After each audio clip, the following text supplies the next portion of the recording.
ഇവിടെ ഒരാക്കെ പക്കോട എന്നാൻ വലിയ മോഹം. എനിക്കാണെങ്കിൽ ഉള്ളിയരിഞ്ഞ് കൈ നാറ്റിക്കാൻ യാതൊരു താല്പര്യമില്ല.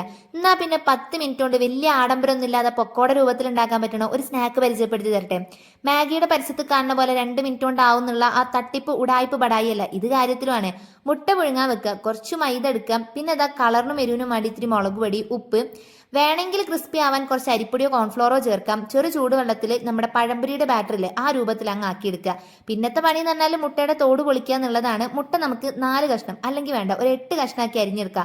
അതാകുമ്പം എണ്ണവും കൂടുതലായിരിക്കും. ഇതുപോലെ ഒരു മിനി പക്കോട രൂപത്തിൽ കിട്ടുകയും ചെയ്യും. കുട്ടികളെ പറഞ്ഞു പറ്റിക്കാൻ എളുപ്പമാണ്. പിന്നത്തെ പണി പറഞ്ഞു തരണ്ടല്ലോ. ഇത് എടുക്കുക, ബാറ്ററിൽ മുക്കുക, നല്ല തിളച്ച എണ്ണയൊക്കെ ഇട്ട് വറുത്ത് കോരി ഇങ്ങ് എടുക്കുക. ഇതിന് വേണമെങ്കിലേ ഒരു മുട്ട പക്കോടാന്നോ അല്ലെങ്കിൽ ഒരു മിനി മുട്ട ബജ്ജിന്നോ എന്ത് വേണേലൊക്കെ വിളിക്കാം. സംഭവം ഇവിടെ എക്സ്പ്രഷൻ ഇടുന്ന മാതിരി ഭയങ്കരമായിട്ട് പറയാനൊന്നുമില്ല.